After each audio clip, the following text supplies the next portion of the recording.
Coming to you from the city of the weird. Exploring topics from the esoteric and unexplored hey, buddy, give to me just a second. dimensions. The intro's flying right now. Shining a light of truth on the darkest corners of our reality. Welcome to the Curious Realm.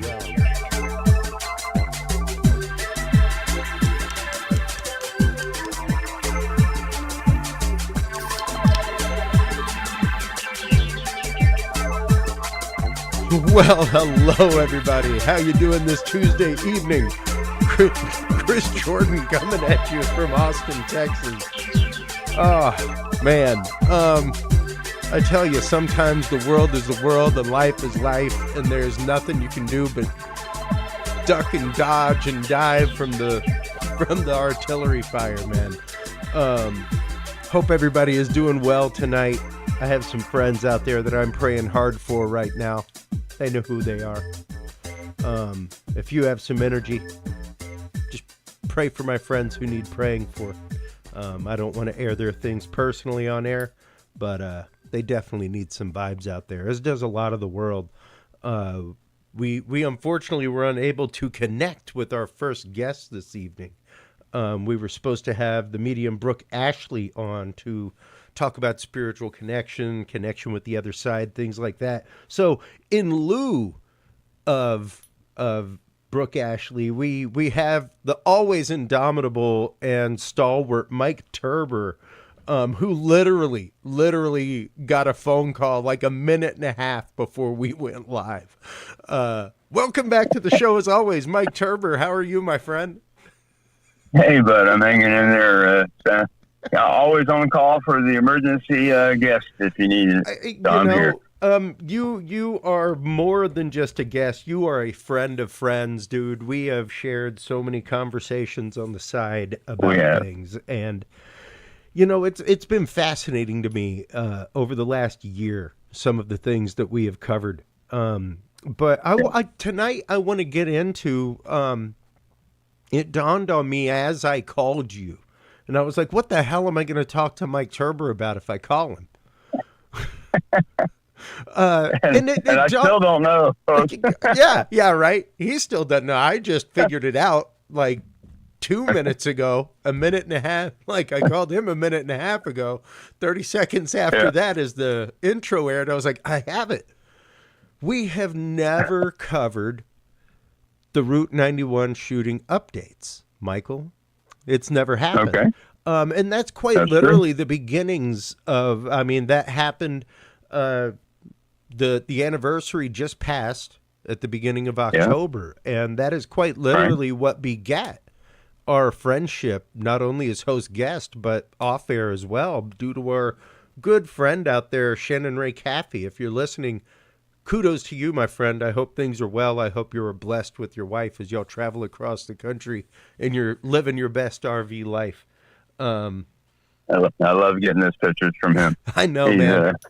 He's great. He is just out loving all of it. And I love that. I love that for them because it really was for them and a few people that I know that were working the concert that night, Mike. It was a life-changing moment. Something that, and for those of you that aren't aware, the Route 91 shooting is the Vegas shooting, the Mandalay Bay massacre, as it's supposedly called, all kinds of things.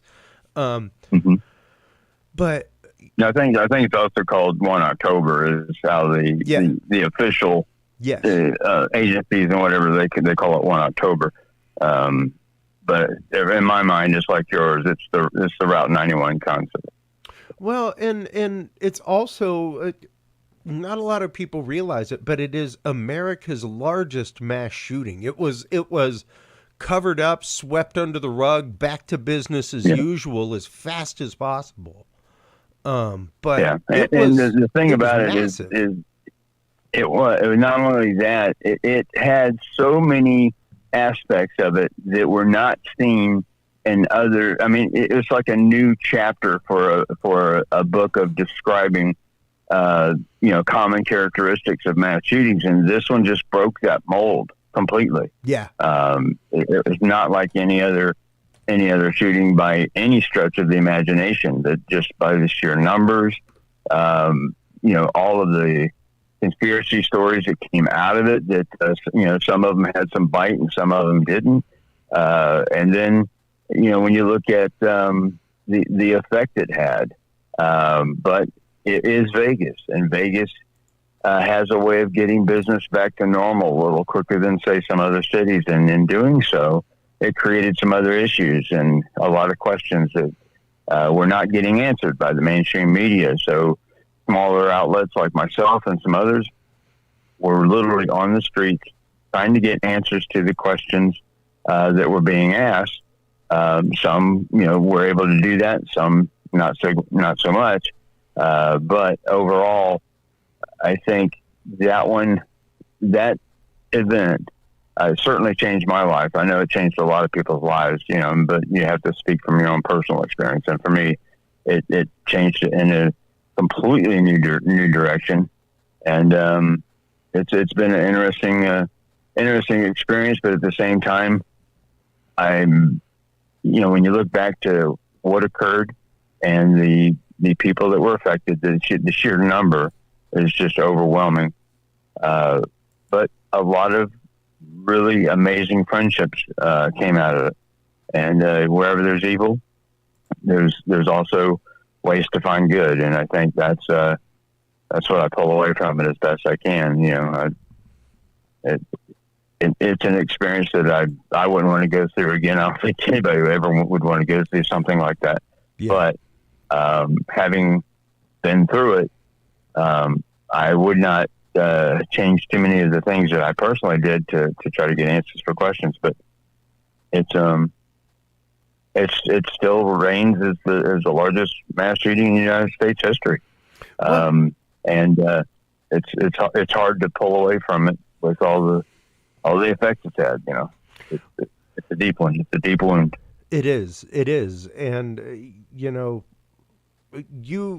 you and Ram Dennison did an amazing documentary with Money Machine, and you guys, before that even happened, you did some amazing investigative work into not only the shooting, but the location, the fact that, and you had reported long before they made it official that the body had been moved.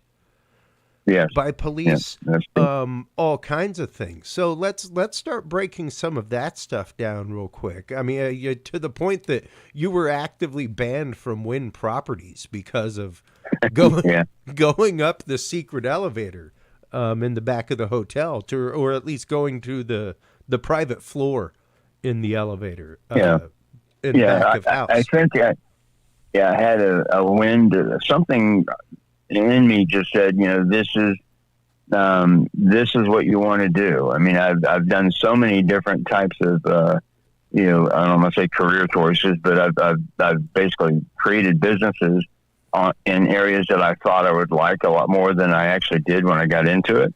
Yeah. But then when I started, because I was always doing these investigations left and right, kind of on the side, so to speak, for some, and for others, it was more straightforward. But in working, not being in law enforcement, you don't have the actual access to some of the evidence. So it makes it a lot more difficult to try to determine what has happened or occurred at a scene, even though you have a lot of forensic experience and what have you, but you don't have access to the evidence. So you pretty much have a lot of access to the same evidence that mainstream media has, and you have to decipher that. That's what Money Machine shows. It shows some of the things that we had to do to determine what actually happened. So some of the key things that were being asked by the attorneys, which was truly the main motivator I started having, was what the attorneys were asking, and what the victims or the victims' families and the survivors were asking, were certain questions that law enforcement was not giving them the answer, and didn't seem like they would ever probably get those answers. A classic example was the first one, probably the one that seemed to get me on the map, so to speak. was how did he get those weapons to the room, and how was he able to get on that service elevator and so forth. And so that's the one that kind of, put me in front of the pack, I guess, on some of that. But, they had hired several investigators to try to figure this out. And then, I came up with a way to do that. And I did it 57 times. I went in and no one has ever stopped me. I was never questioned, nothing. And I have a gift of doing that due to my penetration testing, whether physical penetration testing, which is a way that we go into a facility to determine how strong the security measures are, or if it's a cyber threat as well. Yeah. So pen testing is both, physical and also, going through the cyber door. Mm-hmm. But, doing that with the going up the elevators, we, I think on the 27th trip or 26th trip, I took Laura Loomer. We got that video that we did together on Fox News, and it created some other questions. But the thing is that when you brought up the Wynn thing earlier, I kind of laugh every time that comes up. Steve Wynn, the guy that basically created Vegas, was on a Sunday morning show. And it was on, I believe it was on Fox. And he basically stated that during the questioning that no one had ever been on the service elevator at a Wynn facility without security.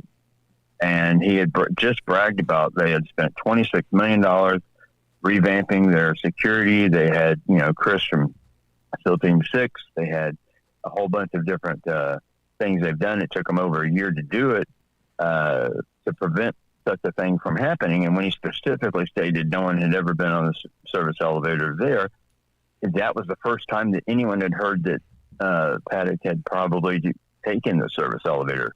So it was kind of like a leak of information. But I immediately left and went over to the Wynn and decided, well, I have no idea what I'm doing or where I'm going to go, but I'm going to try to figure out how to get into the service elevator. And I didn't just get on one of the service elevators. I got on all 5. And when I left, I told the security there what had just happened, what I had done, and gave a card to them. I said, have your head of security contact me, and we can, talk about this and see how we can help you. And they were mad. The head of security, it was a female, and she called and she basically told me that I was banned from their facilities for life. And I even said, I tried to offer to tell them how it was done and what have you, but they were a little bit upset about that. Well, and I get it. And you know what's funny? I work in the events industry, things like that. I walk the back hallways of hotels all the time, all the time.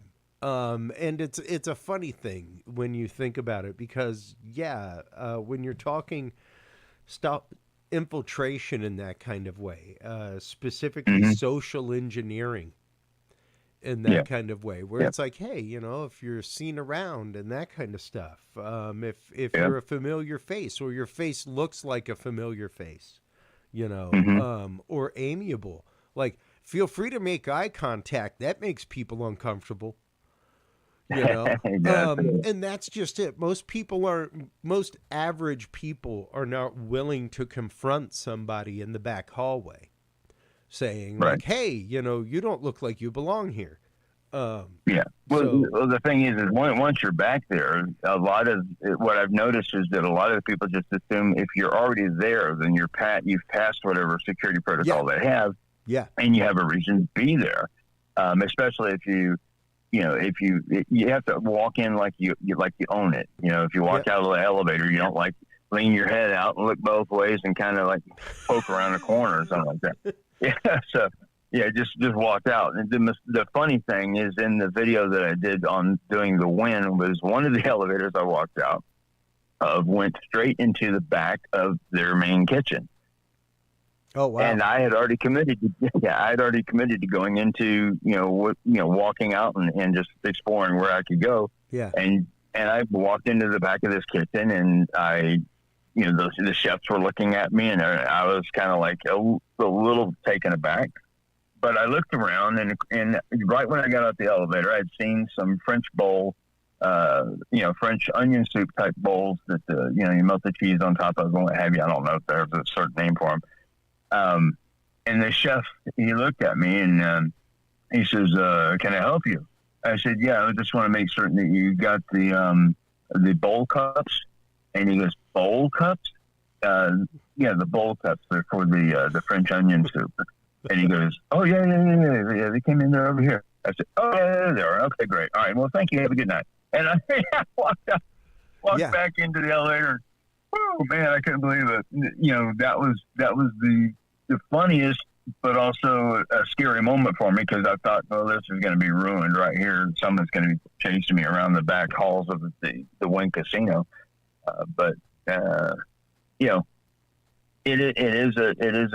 It's like trying to be the Frank Abagnale. I don't know if catch me if you can. Yep. Yeah. Trying to do that. I did meet him a couple times, and it's interesting in some of his stories, and some of the stories over the years that I've had are, somewhat similar. And some of the things you have to do, they have to be well-rounded in several different subject fields to be able to, get into, several situations or get yourself out of several situations as you try to get in and capture the flag, so to speak. That's what we kind of jokingly call it. This penetration testing, you generally have a goal to get to, and once you get there, it's basically you grab the flag just like in a video game. Yeah. And, you come out and show them that you got it. That's one aspect of it. There's a couple of things that, to update the listeners on some of the things that occurred that were a little interesting. Just to recap, the shooting occurred, and the investigation that occurred by the Las Vegas Metro Police, that was Sheriff Lombardo, and also with the FBI. When you go back to it, that was a year. That was an election year. So you had Sheriff Lombardo was running again for sheriff, and that created a series of events that most of the public is not very aware of. And the sheriff's department was or Las Vegas Metro Police was supposed to release all of their video, basically everything like a FOIA request would have. And they were holding it back, saying that it was going to cost, $500,000 and all these different things, and just reason after reason to hold back to doing it. But you have to. That's what the law is. And as they were finally admonished in the courts, and the Supreme Court of California, of Nevada, basically told them to begin releasing. They started releasing it in an odd order. It wasn't chronologically. They didn't. It was like, okay, we got a batch. The first day we got 4 videos and some other stuff, and then it came out in these little chunks. Every Wednesday at 10:00, we had to be down there and grab the CD and head back and then try to decipher what we're looking at, because there's nothing really that came with it. It's just a redacted, body worn camera video, which, that was, as far as the public's eye, that was what we saw, and that's what we remember. But as an investigator, we try to piece together the story that we're being told by all of the video and audio that's coming out as to what happened. So we're trying to rebuild those moments.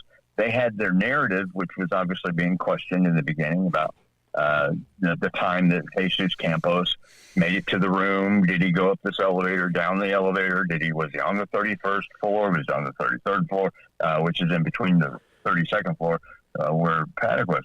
So there's all these different questions that we were trying to get answers to, that we felt that some of that video would give, but we weren't receiving it in order. One of the key videos that we didn't get until after the election, which really keyed in on a problem, was when I think it's Officer Meeks, and if memory serves on his name, because this was at the moment I don't remember exactly, but he was an officer that was on the 31st floor, just below the floors being shooting, and he was a training officer.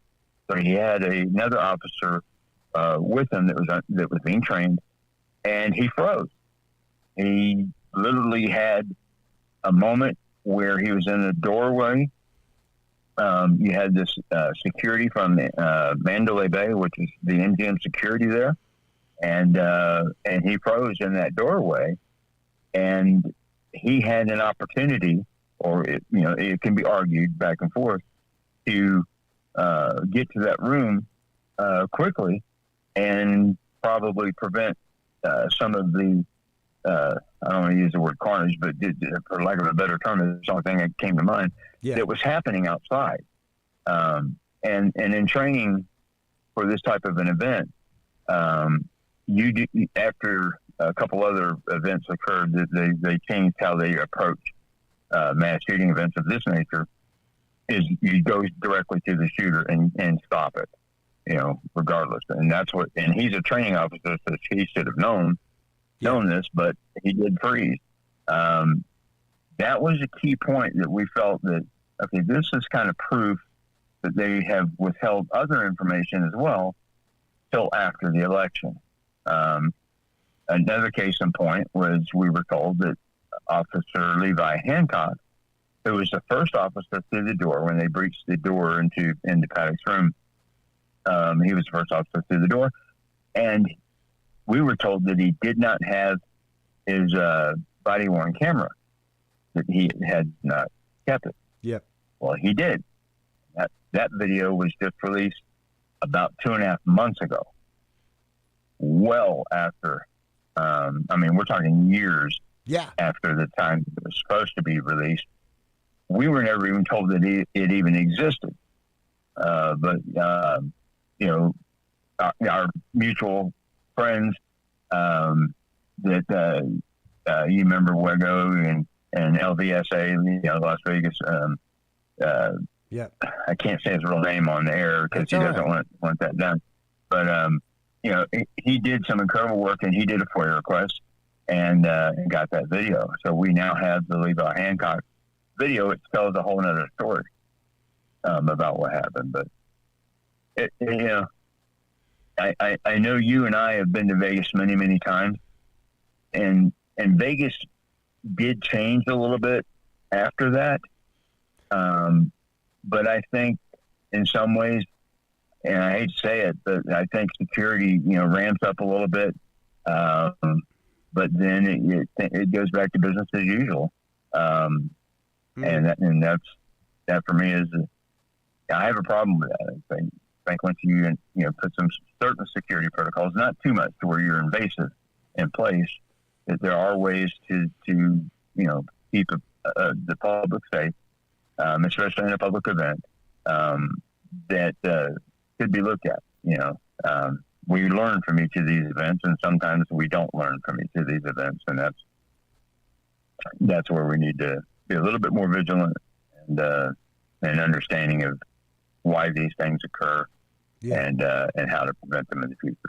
I will definitely say that I've seen more so because I do go a few times a year, not as much as I once did whenever we first met. Like I was in Vegas 10, 12 weeks a year for work, and now I'm there about 4 weeks, something like that. But even at the various properties that I stay at while I'm there, I've noticed a difference in the way that security is handled going up the elevators and getting to your room. And in addition to that, I've also noticed the fact that there seems to be at least more presence in back hallways of security than there ever was before, and that's a good thing. That's a plus. But it was interesting whenever you guys did the documentary to talk to Steven Paddock, because y'all were basically the only ones that got exclusive interviews with him, things like that. With Eric Paddock, Eric Paddock. I'm sorry. Yeah. Yes.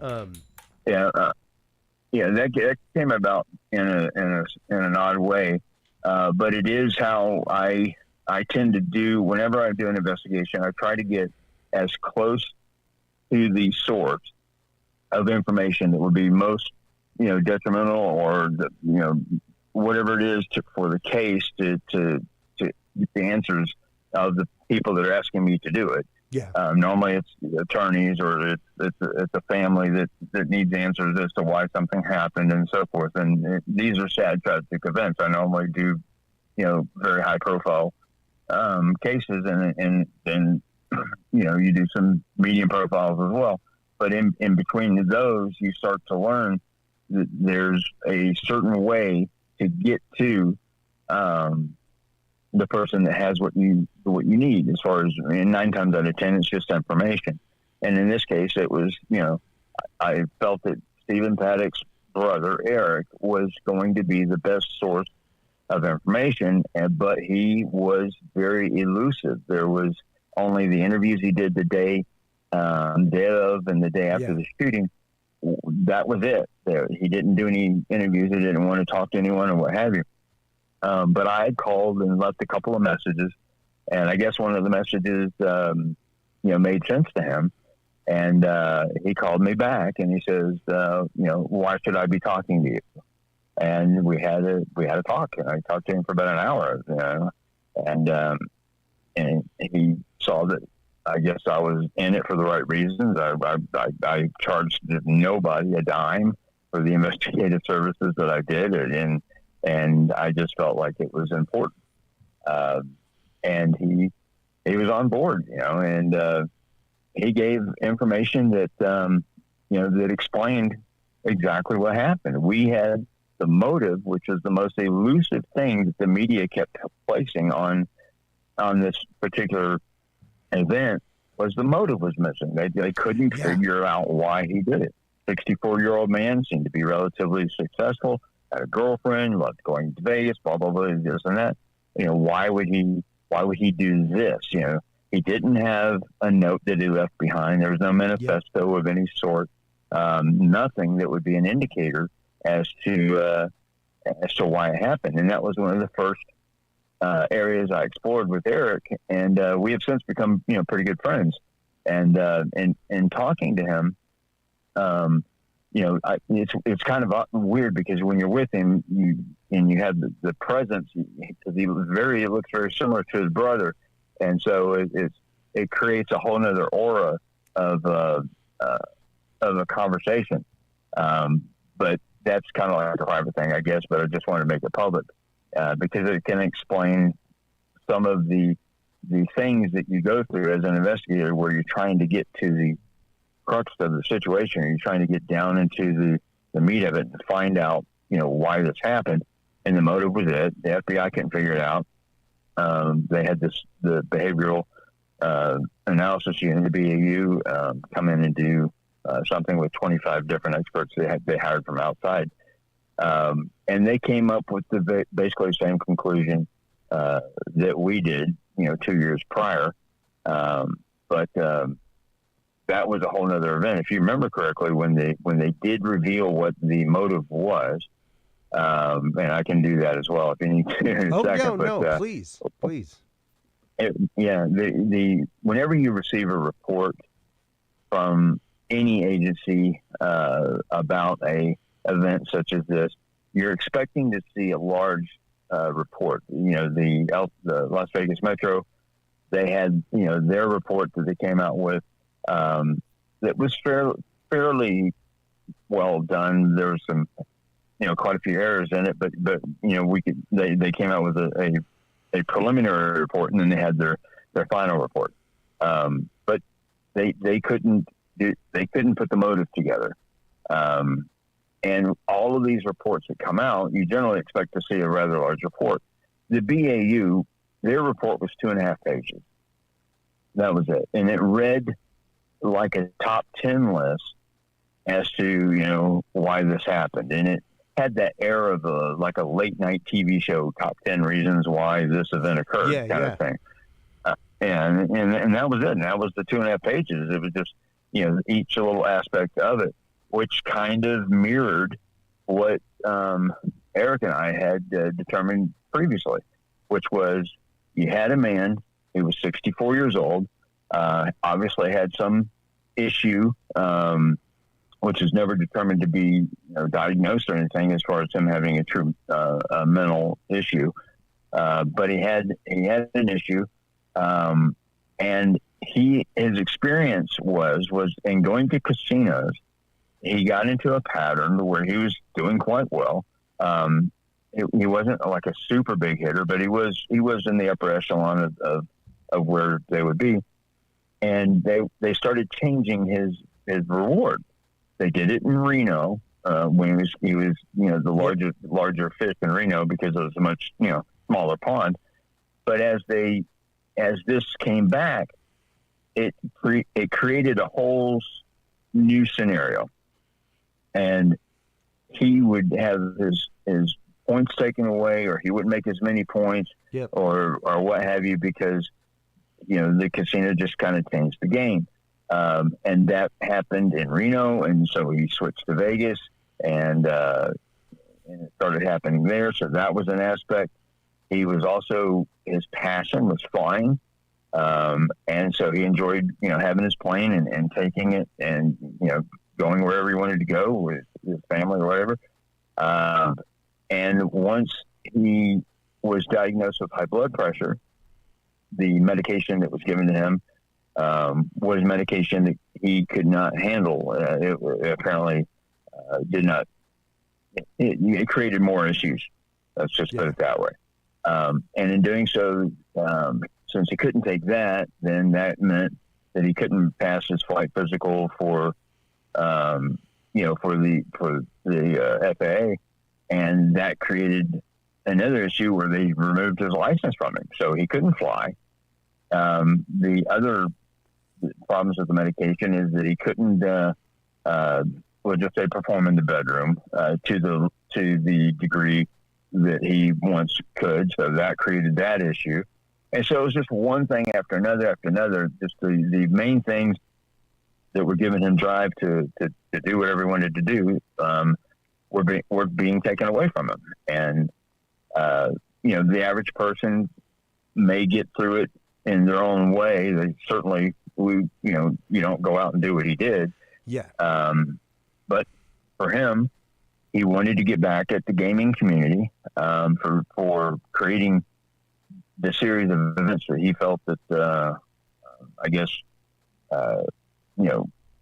affected him, and he had done well, but he had lost quite a bit of money, in the 2 years leading up to this. But he was still quite well off. I mean, he had plenty to carry on. There's even a $33,000, slot machine or ticket because he played video poker, so they produced just like the slot machines do. Ticket that was in his room that was part of the inventory. So he was doing well, and he gambled over $1 million the week that led up to the shooting. But the way it was carried out was unlike anything anyone had ever seen. There was just, it's difficult enough to try to profile and determine if that person coming through your door that's running a room is going to be the next, Las Vegas shooter, or if it's going to be, your average guy. And so some people, there is no 100% ironclad way to determine that, but there are some measures to put in place that won't be invasive, and won't really change the customer's overall experience at their facilities. But they need to be done. And unfortunately, we still have a very high rate of mass shooting events. And, we haven't found we found a couple of answers, but implementing them across the board is another thing, because our country enjoys its freedoms. our Second Amendment is obviously key, and that's not going to go anywhere anytime soon. I don't expect it to, and me personally, I don't want it to. But I was going to say the whole bump stock situation came and lawsuits that came after that for bump stock and everything else came from this. Because he used bump stocks in the shooting. Yeah. And that's also where a lot of people thought that it was fully automatic gunfire, but technically it wasn't. But it may as well have been, because it fired at a very similar rate to like a SAW 240 or something. But the bump stock, the creator of the bump stock, he was sued, and they ended up the Supreme Court basically banned that device, like they had done many before that. There's been many devices that basically convert your average. I don't want to say average, because for some people an AR-15 is not average, but you take an AR-15 and you add a device to it, and it essentially creates what becomes a fully automatic weapon, or that gives you the feel of the sense of it's a fully automatic weapon, when in fact you still have to pull the trigger, and you still have to do other things to make it function in a way that causes it to seem like automatic. Yeah. And you also lose your accuracy. You're not going to be super accurate with the bump stock. Yeah. But the problem is that he had the advantage of elevation on the 32nd floor. He was aiming down into a concert, which had been reported to have 22,000 people on it at that event. But that evening was around 10 or maybe 12,000, because it was close to the end, and it was, the third day, and it was the Sunday night and so forth. But from that advantage, using those weapons, and instead of changing out clips, which would, create another issue of possibly him jamming the weapon, he just would grab another weapon. He had 23 with him in the room. That's a lot. So, that's and with few. That, and he was able to expend over 1,100 rounds. He injured over 800 some odd people. 400 directly with weapon fire, and some indirectly by the events that occurred after the weapon fired. You had 58 people that died that night. You had 2 more that has died since then due to some various complications. I don't want to get into the details of it because it's private for the individuals. But they succumbed to this event as well. So it's the number is 60. Because everybody wants to know how many. But it was 58, and then became 60. So we don't ever want to see something like that again. And it's there's no contest here for someone that has the highest amount, but I'm happy that it has not occurred. But again, in any mass shooting scenario, you do not you'll hear Uvalde, you'll hear Florida, you'll still hear Columbine, and Sandy Hook, all kinds of things. You don't hear Route 91. You don't hear 1 October. You don't hear it. No. It is the forgotten and the unsung. Nobody talks about it. And it is literally the largest mass shooting. Once again, 60 people ultimately dead from the actions just of him. Yeah. Just of him. And that doesn't include the other people that were injured due to trampling, all kinds of things, shrapnel. And let's get into some of because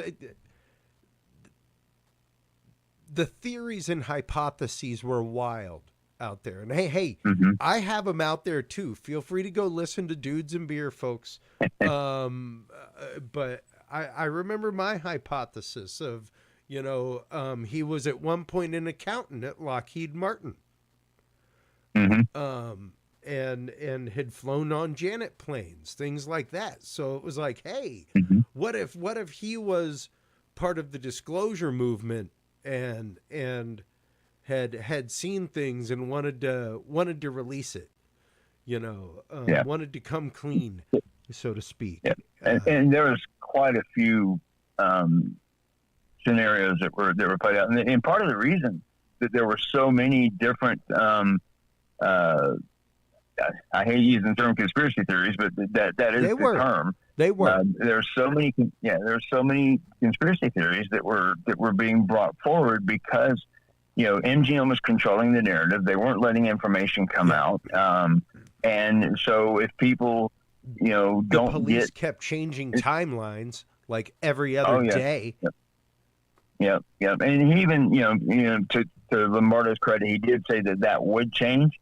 But the problem is not that it was changing, it's who was causing the change and who was basically in control at that point. It wasn't the sheriff's department. It was clearly MGM was managing that timeline. When the video, the only video that exists outside of Mandalay Bay or MGM, as far as the shooting is concerned, the CCTV footage is the footage that I acquired. And that footage, which unfortunately shows the demise of an individual, a female. Her name's Melissa Ramirez. I don't want to not say her name because she needs to be honored. But the scenario that played out that allowed me to get that video was an exact situation that, since we weren't getting information, no one was releasing anything, we had to start looking for it ourselves. I literally was looking for evidence as if I was working inside the FBI or working inside any agency or Las Vegas Metro, and I was going in places to see what I could find out. Going up and down the elevators, that was a question that the attorneys had. And the attorney that had that was Craig Island, and he used to be a senator in Texas, and he was on Fox, and he says, we want to know how he got the weapons to the room. Okay, here's your answer. So I contacted them and let them know, hey, here's video of me doing the actual going up and down the service elevators and using the exact same one that Paddock used. And I was never confronted. So that was an answer. The other, question was obtaining video of a very important part of this event that you spoke about Janet Airlines. The camera that was actually pointing towards the two tanks that he had fired at, the two big fuel tanks, and also Janet Airlines is literally right behind it. And that was part of the reason of my hypothesis was that he's shooting directly in the area of the fuel tanks and actually hit one of the fuel tanks. That's why that was one that brought up a lot of stuff. The automatic gunfire, people saying that, especially the bump stock gunfire echoing inside of that cube of buildings, brought up numerous questions about multiple shooters. There was a shooter in the tunnel of the tram system going between properties. That the Saudi royal family was involved. Like it got thick, and quick, then they still think that. Oh yeah. And, the ownership of the Four Seasons Hotel up top, because when people saw where the shooting was coming from, they assumed it was higher than it was, but it was just the 32nd floor. The Four Seasons starts higher than that. And also when the autopsy report came out and basically was identifying the wounds that these people were having, some being shot, what would seem to be vertical from a shot coming from the head through the torso and out, lower. They thought they were being shot from overhead. And so the helicopter theory, which is probably the most predominant theory, and that's put forward by a person by the name of John Cullen, and me and him have had many rounds of a beef that we have had for years. I'll bet. It's quite comical to some degree, but it's also very serious at the other end. of putting out accurate information. It's very difficult to do when you have a lot of people that are knocking at your door saying, "Hey, we've got proof that it was shot. People were shot by helicopters." And when they looked at the proof, they don't look at it from a forensic standpoint. That a lot of people were bending over to try to avoid being shot. So naturally, yes, people would have the bullet entry wound come in possibly through the front. If your head's aimed towards the Mandalay Bay and your rear end's the other direction, then yeah, that's going to happen. And from all intents and purposes, when people visualize these things after they get a description of the wound, then yeah, it sounds like the person was shot from overhead, and so that fueled that theory. And then you had ninjas in the trees, and I mean, there was just so many. In fact, the entire algorithm of YouTube was changed, which destroyed my channel. But the YouTube was changed. The algorithm was changed on YouTube to address the concerns of the people that were being shown all these different conspiracy theories. It was just too much, and so YouTube made the decision to just basically ban any information that had anything to do with the Las Vegas shooting, and they didn't have time to filter it to determine, what the other events were. But that's what happened. And it's interesting. I just brought that up to somebody the other day. They made a post about how their Instagram or their TikTok rather was banned. Yep. And free speech was being canceled. And I was like, funny thing is, and they were putting a lot of stuff out about 3-Eye Atlas, things like that. It's like, there are some platforms that eventually the algorithm gets you when you are posting things that seem to be false. Against the actual science that's reported, things like that. Right. That was something that even happened on Google to alternative health sites, and even like spiritual healers, things like that I know after COVID, because of the algorithms changing to get rid of medical disinformation. And they said, no, I'm going to help heal you. You use the word heal. Algorithm caught you, and it delisted your mediumship site. Where you give spiritual direction and spiritual healing. Mm-hmm. Yeah, and it's extremely frustrating on a content creator's end. Yeah, and that you put a lot. They don't realize that there's a lot of time and effort that goes into doing these. I mean, in my case, the investigative side was, I wasn't reporting on what someone else had done. It's kind of odd, I'm kind of in a different category, I guess.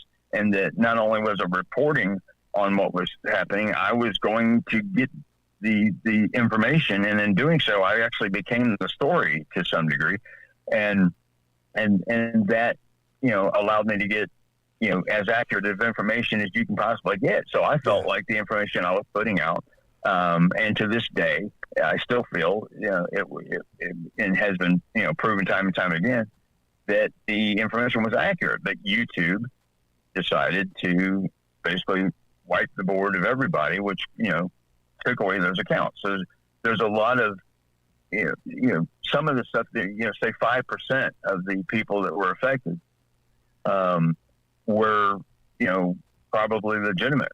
Where 95% of the information that was coming out during the preliminary parts of the investigation in Las Vegas were essentially people just grasping at straws or making up their own stories, like the helicopter theory and some of these other things that came out. But it also showed that there were some people that were trying to do these things, but they just were not necessarily in a position to determine like the audio of the things, the weapons being shot, and hearing the echoes and knowing that the echoes are echoes of the exact same shot that was just fired off of another building. And that created the sense of multiple shooters, which we talked about earlier. And that was probably the key conspiracy at the beginning of it, was that there were multiple shooters he had him on top of those two towers that were across the street from Mandalay Bay, and I decided, hey, I'm gonna jump this fence and go in there, and I'm gonna go inside and see if it's possible that someone could have done it from this location. And of course, I go in there, and no one else had done this. And they talked about those two towers, and someone was shooting at the top of the towers, but they didn't go to the towers to see if someone could even get to the top of the towers. It's just all these things one after another, which hampered a lot of people getting answers to the questions they were asking. And the families deserve to know, what really happened. I mean, no one wants to be a part of a situation that they later find out was completely false or fabricated. Like the Alex Jones situations, with Sandy Hook.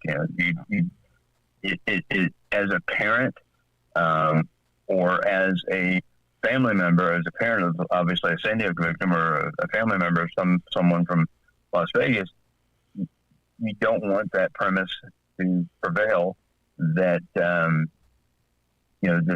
a odd situation occurred that turns into the huge conspiracy theory that is not true. Yeah. But there are these situations that occur that we have to remember that a lot of times we are being told things, and the conspiracy theory is no longer a theory. It actually becomes the fact. So all this information has to exist together. You just have to weed through it to find out, which ones are the answers that are correct for you under your particular situation. And, a lot of times it goes one way or another, but the ones that we remember are the ones that, down the road were actually true, and, more often than not, it involves the government. So, we have to take that with a grain of salt, I guess, sometimes, depending on, who's doing the reporting and what's being reported on. I'd love to disagree with you on that fact, but it's like we say on the show all the time, like it's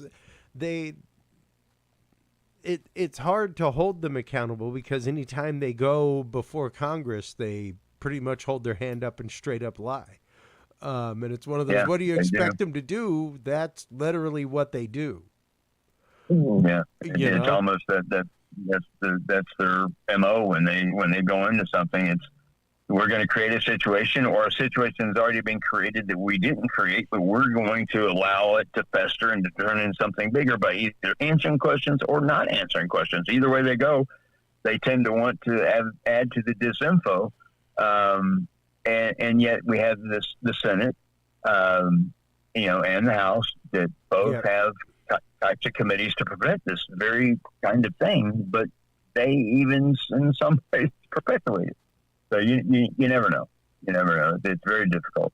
But over time we will generally correct most of the issues that go south on us, as far as getting the correct information. But in the beginning throes of like the Las Vegas shooting, it was incredibly difficult with the amount that was coming out, to try to get to the meat of it. That's why I did the audio forensics as fast as I could, because I wanted to have that done before the FBI did their version of it. I was able to determine the moments of certain shots that were fired in certain locations and directions, and including, I was the only person that came up with the time of the actual shot where Paddock had, I don't know where this is going to go on your video, but unalived himself. And that term just doesn't fit well with me. Yeah. But, that was an important question for the attorneys, and I got that answer for them. And apparently the FBI had never been able to figure it out. So got it for them too, I guess. There's so many, I guess a lot of times people don't realize how complex an investigation can become. All of the nuances and the little things that go along with it, especially when you're a one-man band and you do your own audio forensics, you do your video forensics, and you're going up and you're actually retrieving physical evidence, which I shouldn't have been able to do. But, to this day, I still have, glass from that room. and I wanted to test it to determine if if the windows had been shot out, if they had been hammered out, or what have you, and was able to do that. And that's kind of odd. It's not a common scenario where you can do it, but that happened. There's just so much. That investigation, it was 3 years of digging through thousands of hours of video and audio to determine what actually occurred. Well, and once again, it was almost 2 years before we had any kind of official report for anything, and even then, it was cursory at best with what we got. Again, with muddled timelines. The report from Las Vegas the report from Las Vegas Metro, their preliminary report, and I called it the FIT report because the FIT team is who did that part of the investigations. And normally you would think it would be the homicide division, but it ended up being a different division. And the same thing with the FBI. The FBI didn't have their own report came out. They hired 25 different experts to go through the evidence that had been acquired. This basically same evidence that most of us had access to determine what had happened. But they didn't. It was one of the questions I asked Eric. I said, wouldn't it make sense that you would be, just like I'm doing it as a reporter / investigator / journalist, I'm trying to determine what actually occurred. And I would go to the closest person to Steven to determine, how this occurred. Yeah. That would be his brother, Eric.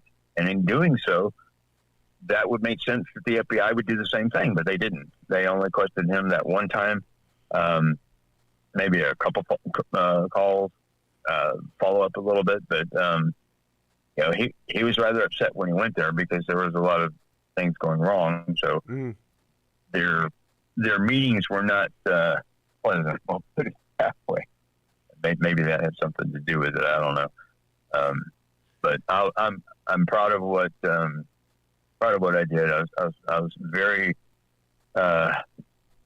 satisfied with the answers that I was able to come up with, and it's nothing like going up to a family member or a survivor and them saying, "Hey, did this happen this way, or am I being told? What am I being told here?" And to be able to give them the answers that they're looking for, and that for me was probably the biggest thing. And I can't take that experience away from anyone, and if I can make the situation better in some way to give people answers to what happens, then that's enough for me. I'm happy about that. Well, and you guys, you and Ram definitely got some answers, and even as far as where the money from the relief fund went, things like that. Like this story goes so deep, and it has so many tendrils into so many different facets of the Las Vegas community. It's we fascinating. could do a mini-series just on one aspect at a time. Yeah, because there was the whole Vegas Strong movement and everything else, and that literally the money from that just went away. They finally ended up getting a memorial put up, but it's not on the site. It's the only one like it that I've ever seen where a memorial of, especially of an event like this, is not only not at the site, it's nowhere near the site. Yeah. It's like 9 miles away. It's literally downtown. It's right next to an adult, toy store, if you want to call it that. I mean, but you're hard not to, like, you could put a baby food store in Vegas and it'd be next to an adult toy store. All right. Yeah, that's true. But I will say the memorial that's there is it was very touching, very heartwarming, and it was very well done as far as what they had to work with. Yes. But now that they're that they have put that committee together to put the memorial where it basically should be, which is at that site. I appreciate the fact that they finally got around to doing that, because it was very frustrating for a lot of people that they would go there and they'd go to where this event occurred, and they would see nothing. We put up the Melissa Ramirez memorial, which is at the site that where she actually passed, and that was just a self-funded group of people. We all got together and made that happen.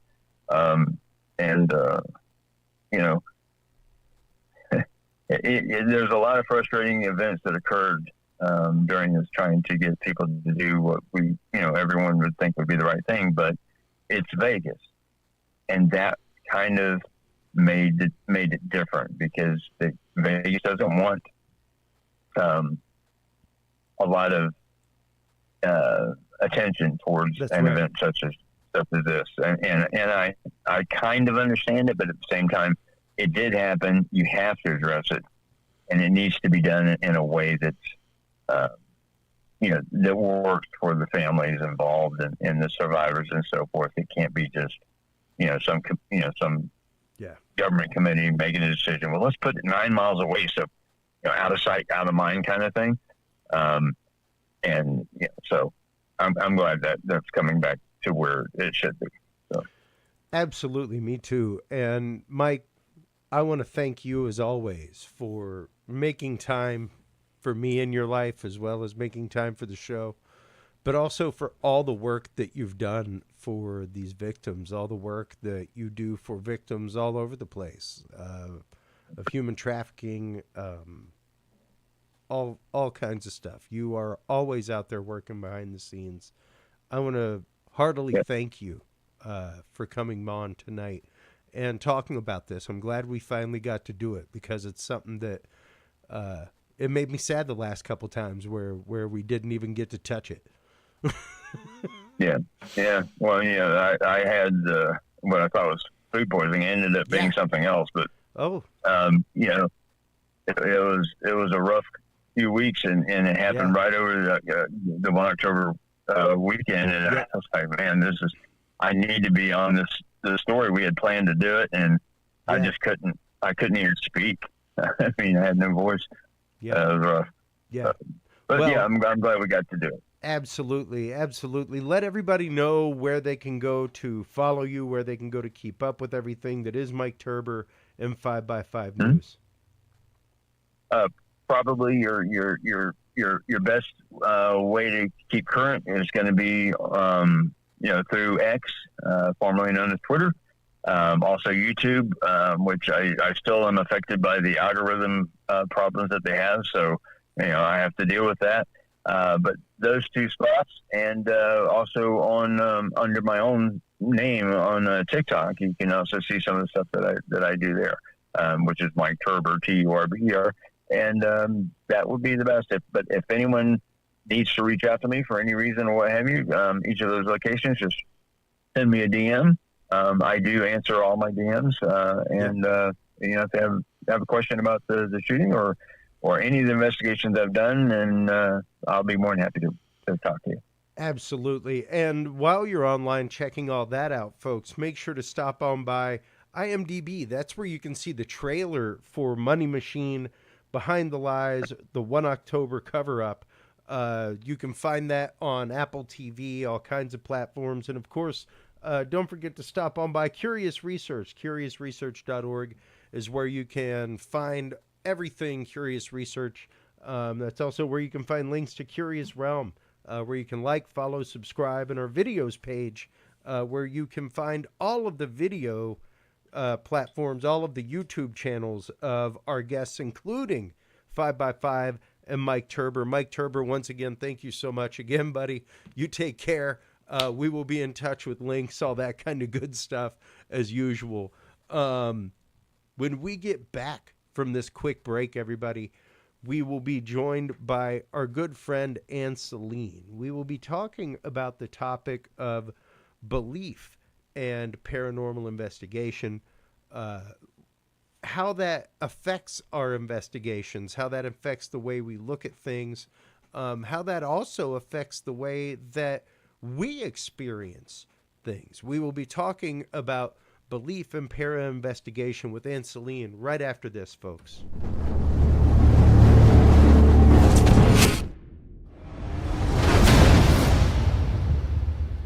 The key to good science is good research. At the heart of good research is a good data set. With the field observation and encounter log from Curious Research, you can easily keep track of your investigative information all in one place, making it easier to review cases and readily see comparisons and contrasts between them. Whether out in the woods squatching, in a back room gathering EVPs, or using high-tech gear to track UFO, UAP activity, this easy-to-carry, pocket-sized scientific data log is the perfect companion for any field researcher. You can find your copy of the Curious Research Field Observation and Encounter Log at Amazon.com or visit the official Curious Realm store at curiousrealm.com/store to reserve your copy for yourself, your family, or a mind that you want to open. That website again is curiousrealm.com/store.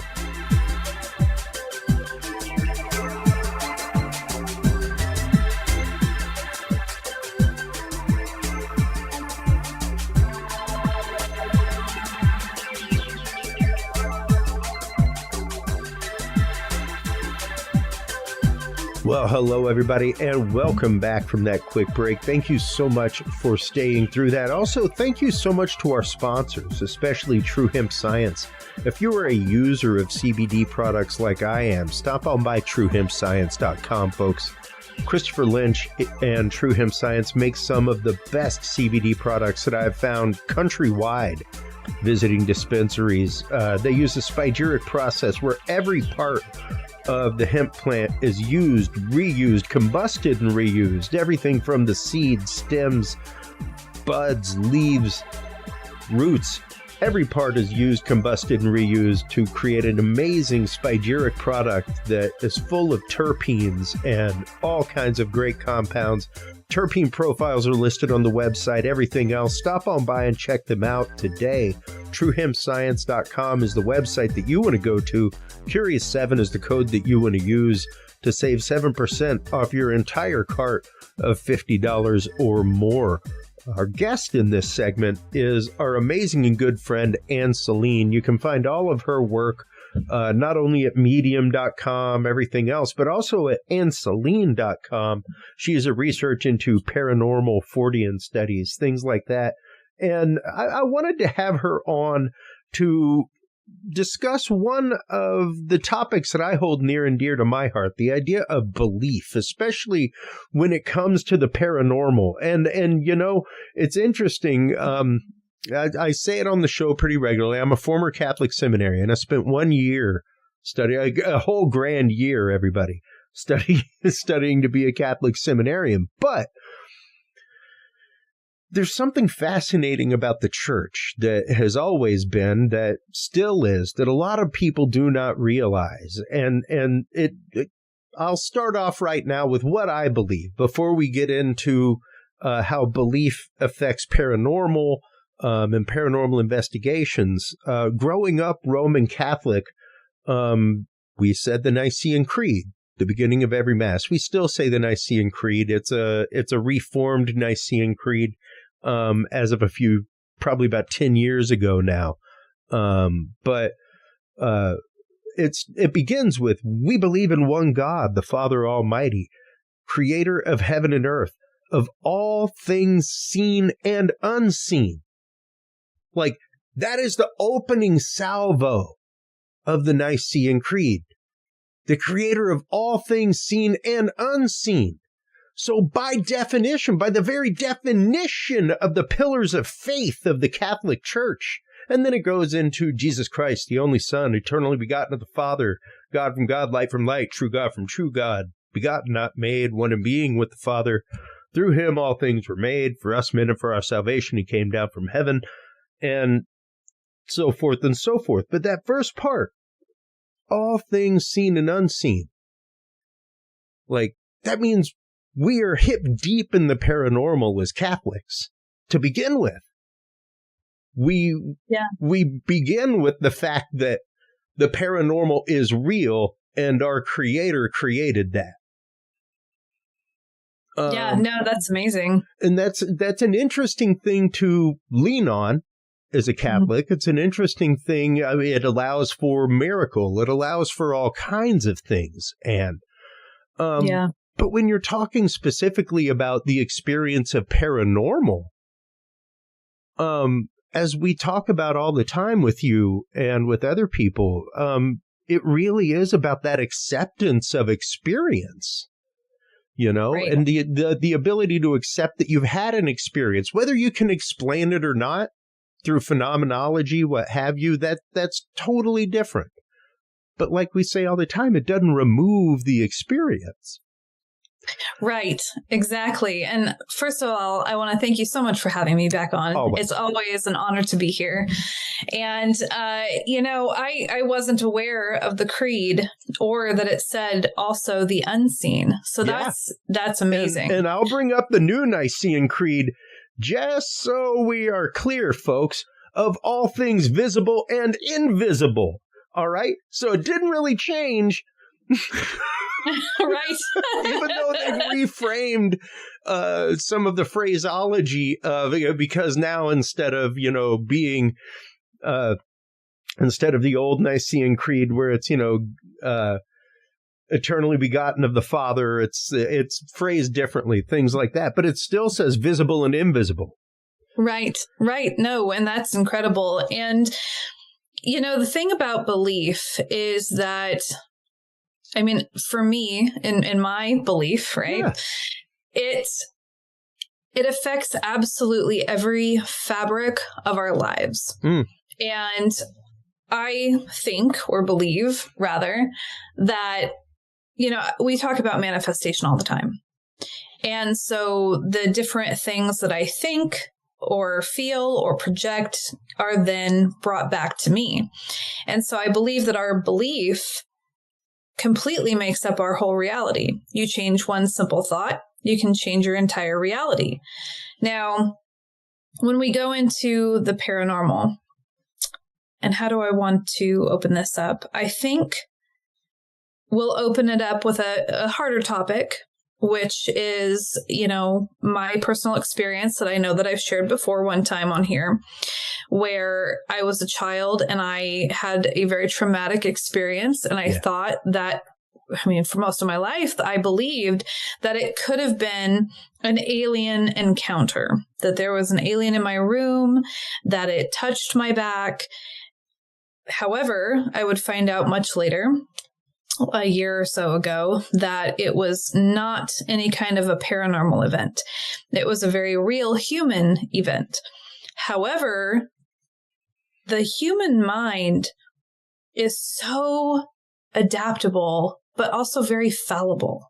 So if we have the building blocks for a certain type of belief, and we have a traumatic experience, then our brain can pull from these different pools within our mind and put these puzzle pieces together to create this new memory.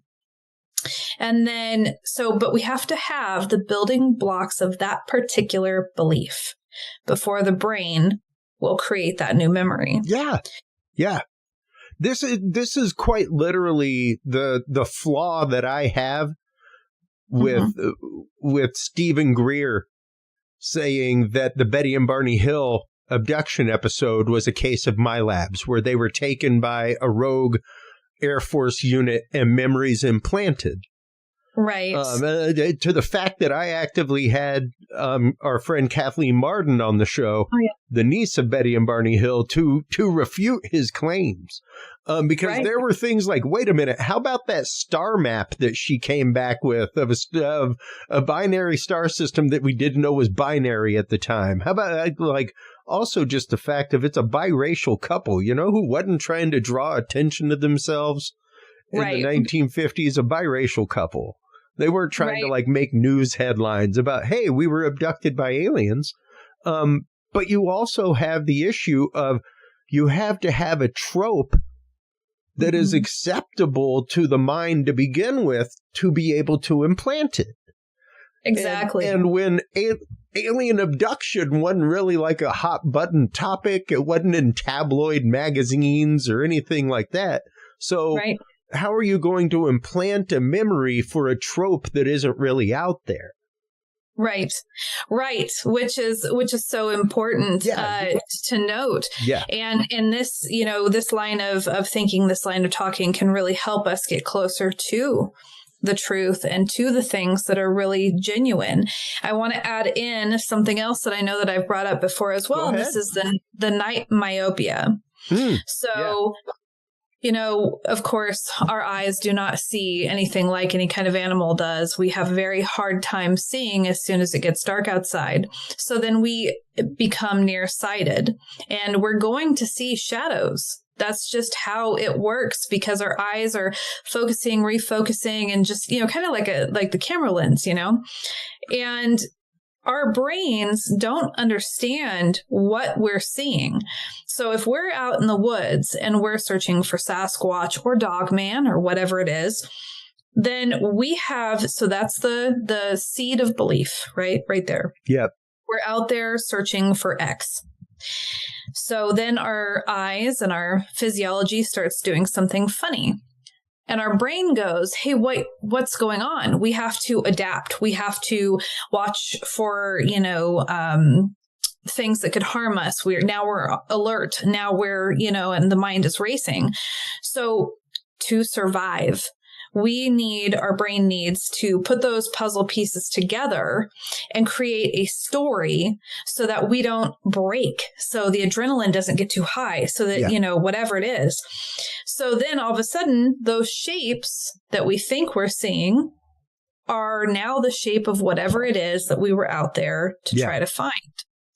And then further, if we have the building blocks of, say, the more woo side of things, if that's an okay terminology, with the Sasquatch being abducted by aliens or mind speaking or what is that? Like the teleporting and the invisibility. Yeah. Now we are going to be like, oh, when those shapes come in and out, right? When the shadows go in and out, now we're going to say that it's teleporting, especially if we look over in a different area and now we're seeing another shadow, but that the shadow is the same thing over here now that it was over here. Yeah. It's just the way that our brain and eyes are talking to each other using the seeds of the belief that we've had. Yeah. Yeah, precisely, because that is our greater frame of reference is what we hold to be true within the fabric of our reality. And that maybe goes beyond what we have even just been exposed to. Right. And that brings us, of course, where we normally go with this, which is that dangerous point, especially with investigation of the cognitive dissonance and not allowing something that goes against what you believe. But that before we even get there, that idea of belief, once again, informs so much. It even informs whether or not you are out investigating. Yes. Yep. And if you're willing to investigate. Because there are two different camps even with that, and that is the fact of you believe so much that you don't need to investigate, and those that believe so little that they investigate to want to find out more, possibly. Right. And that even in and of itself brings about a didactic of mentality. Right. Yeah, and that's the thing is when we have an experience that maybe goes against our beliefs, it's interesting how we search for the answers to try to come up with, we try to put it in the box even when it doesn't fit. And this is where I think things can become dangerous for the field. Is when we're trying to force our beliefs onto a situation, a research topic, an investigation or another person or even our audience. it really does a disservice to ourselves and the field as a whole. However, our beliefs are so ingrained in us that to have a belief system, how do you say, deconstructed maybe, or poked at or questioned, it's like the fabric of the whole of the person is being questioned. It is this entire rejection, dysphoria that is now taking over, and they feel threat. It's like you're being chased by a lion. Yeah. And so that's where it gets really, and here again, if I may, go ahead. Please. This is also why I advocate so much for therapy. It's not that nobody needs to just go because there's something wrong with them, but to know thyself. That's right. Yeah. To be able to really understand yourself, understand your triggers and all that kind of thing, because we don't want to bleed our wounds onto the field, onto our audience. Yeah. So, because there is the imposition of thought, you know, and it it comes into play in a lot of things. It comes into play. It's one of the reasons why I say, not just personally all the time to people, but investigative wise to people, stop having the conversation on the way to the table. Yeah. Go to that table as blank slate as possible. You know why you're going to the table. You know what the general conversation is going to be, but don't have the conversation in the car while you're sitting in traffic on the way to the meeting at Starbucks. Or something like that, because at that point you are imposing upon that person what you think they're going to say, which means you're actively like mixing the mortar to help build the wall before you ever get there. Because naturally, after you hear that person respond in your head, you're going to salvo back. And then before you know it, there's an actual conversation going on. That stymies you being able to just hear the person on the grounds that they are, because now you've put a voice into their head already and into their mouth, and you've put emotion behind that voice, and you've put motivations behind that voice. Yeah. Well, think of it as well on the way to an investigation, be it for Sasquatch or a haunted house. Yeah. Yeah. That's especially because now you can really affect the outcome of the investigation. You can plant those seeds. I mean, we all have fear. We all have, no matter what, the fear of the unknown is at the root of everything. So whenever we're in a dark place, we're always going to have a level of fear because we can't see. We have senses that are, dampened because of our environment.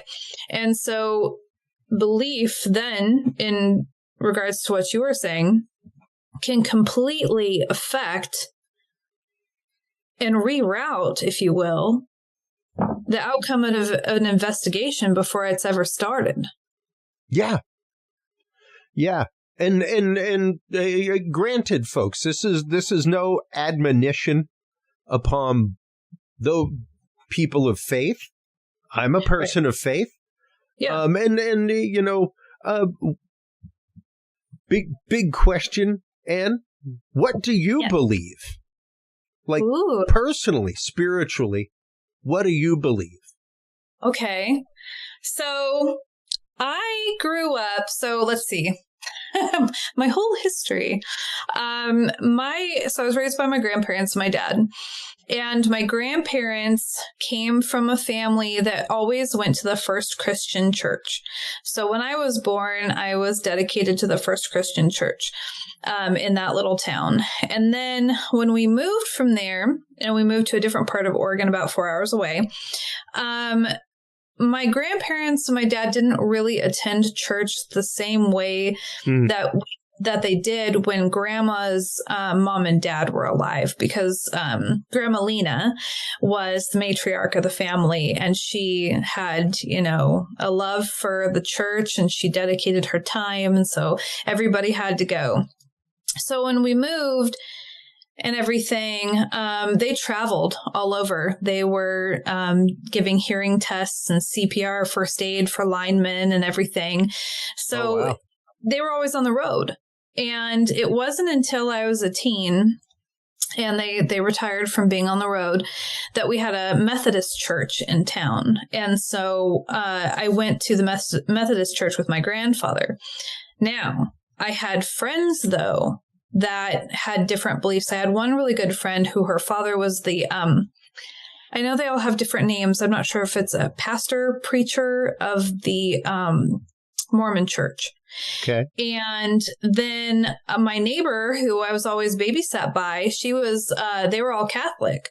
And so I also grew up with a Catholic background because I kind of lived at my neighbor's more than I lived at my house. And so I always, partook in the services and, when the nuns would come over and everything, I was included in the talks and everything. And so, I was very lucky. I think that I was very lucky to be able to grow up in multiple different belief systems. And that's where I learned to really ask. Like, I remember going to a Lutheran church, and I talked to somebody who was of Jewish faith. And I love asking, what is it about your faith that inspires you, that makes you want to keep going, that really fills you with that faith? Everybody's answer is different, but that's the whole thing. When you can sit there and see the light in somebody's eyes and on their face when they talk about their faith, you know that that's the right faith for them. And that is a beautiful thing. And so, but I knew that I still needed to find that for me. Where is that? I don't know. So as I got older and I started to go to a healing group when I was 15. So this is where we would go and we'd talk about all things esoteric, and, we'd do Reiki and talk about different beings from different star systems and everything. So from the time I was 15 until I was in my late 20s, I loved the lessons that I learned there and hearing about the different spiritual aspects of life and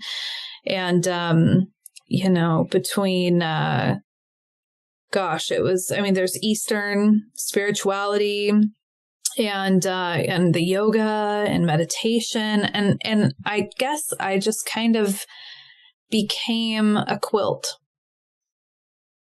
And so there's just a lot of things over the course of my life, over the course of all the different belief systems, that make sense. I think they're all beautiful in their own way. Yeah. From at least the ones that and then I got lucky that I have a dad that believed in the paranormal. I mean, he had a very religious experience where he was down by the river, and I forget what he was going through in life at the time. We were still going to healing group. So he was down by the river and he was rock hounding, because I come from generations of rock hounders. And he stopped to sit on a rock, and he saw somebody kind of off the corner of his eye. And he kind of walked down to the river by my dad. And this guy had long brown hair, and he was kind of wearing, like some just loose, almost like yoga clothes kind of a thing, and some sandals. And my dad, he was, like, oh, hi, how's it going? And talked to him about rock hounding, and that's what he was there for. And the guy said, I think my dad asked him, what brings you down here, or something like that. I can't remember. Because I was in high school at the time. And I remember my dad telling me, and my dad never cried, ever. And he said the man kind of looked up at the corner and he said, oh, I'm just staying with my friend Mary over there. And he was like, oh, that's cool, And then my dad had gotten up and he bent over to, something caught his eye in the river. He was going to look to see if it was an agate. And he stood up and the guy was gone. And to my father, through tears, he believed that he met Jesus. you know? Yeah. And that's his belief. And that was beautiful. And who am I to judge or say otherwise?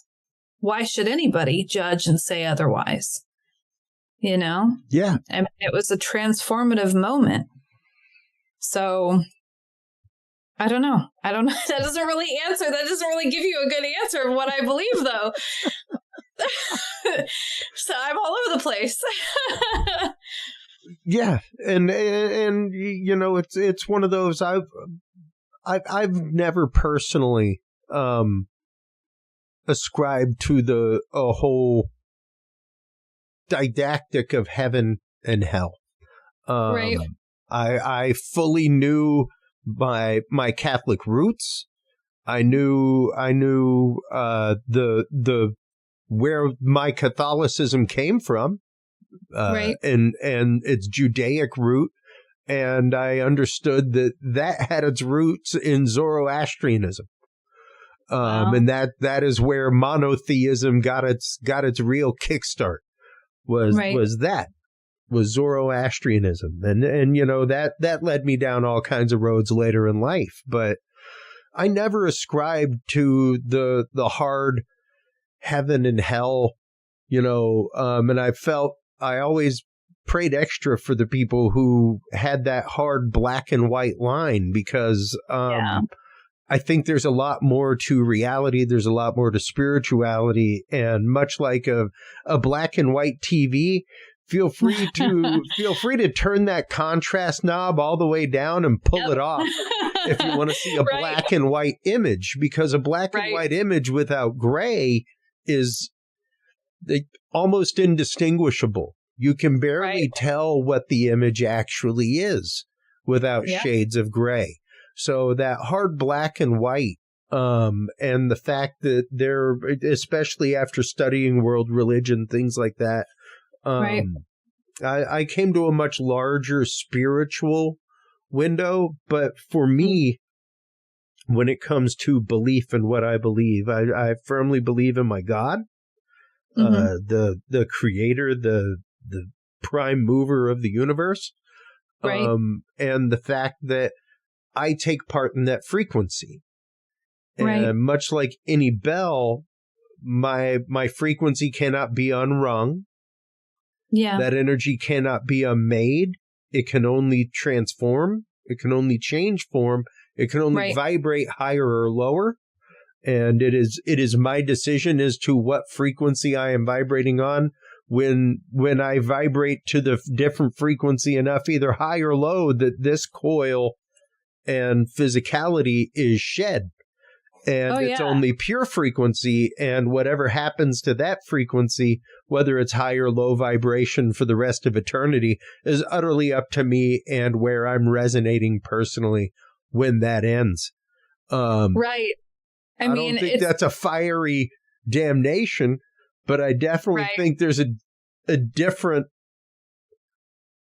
part of the spectrum, no different than infrared, ultraviolet, are two totally different vibrational levels, and opposite ends of the spectrum. So I think if you want to call that hell, okay. 'Cause sure, I guess it's removal from the higher frequency, no different than hell by the Christian doctrine is the removal of one from God's grace. Where you are now at a point where your sufficient grace is gone. You have sacrificed what would be your sufficient grace, which is what always gives you right to salvation. That kernel that you can never get rid of. And the day that you sacrifice that, then you're in a little piece of trouble because, you've now made it to where you can't save yourself, because that's always you doing that. Yeah. God's there, but it's you making that decision to do it. And that's the hard part, is accountability. It is.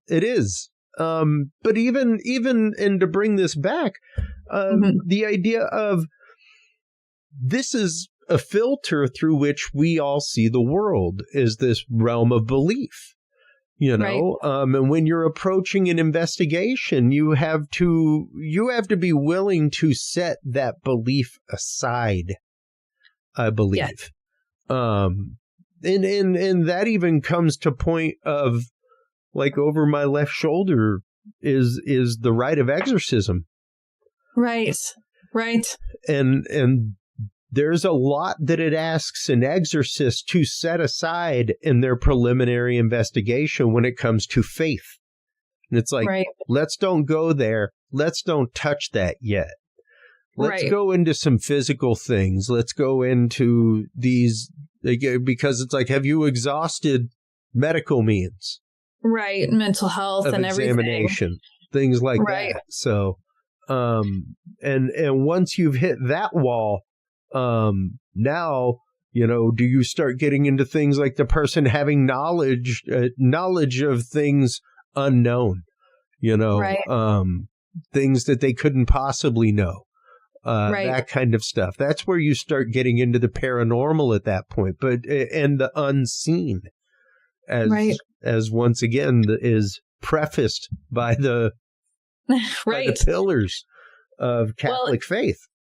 Exactly. Well, and here's the other thing, too. Regardless of, I mean, okay, take an example. I remember seeing this one time. I went on an investigation, and we all had EMF readers, right? Sure. So we're standing in a circle, and we've got two, I think two at the time, EMF readers. And the question is asked, you know, turn it to red for yes, you know, green, no, whatever it was. And there was a response. And then the next question was, can you turn both of these to, I think it's the red. I don't know. My dyslexia gets it mixed up. No, it's red. So, okay. So, can you turn both of these red? And then they both turned red. And then it was like, okay, can you turn the left one red and then the right one red? And it did that. But here's the thing. Did it, whatever it was, do it? Or was it the collective of how much these people or myself with them wanted that answer, wanted that proof? So did we do it ourselves? Somehow manifest it, you know, whatever. I'm sure that there's probably a very scientific explanation with that in regards to, you know, the frequencies and all that kind of thing. That is literally what quantum science is all about. And you know, what we bring up regularly at this point, I'm sure the audience is like, and remote viewing. Yeah. You know, because that's what the paper written by Hal Puthoff so many years ago posited was our scientists affecting their experiment when they go home and think about it. Oh, right. And didn't we bring up, there was this one where if you look at it, and this is like in science, like something about a tube, something about if you look at it, it won't happen. But if you're not looking at it, then there's evidence that it's like a particle. Have you heard of that? Do you know what I mean? Well, there's the idea that a particle has to know it's being observed in order to be observed. Right. The whole idea of how do you take a picture of an electron? Right. You know, you have to then predict the orbit of the electron and have a camera that's technically faster than the electron. Right. Which good luck with that. So there's the whole quandary of, does the electron know it's being observed and slow down to have its picture taken? Right. And it's a valid thought experiment. You know, it's definitely one of those physics thought experiments that's out there.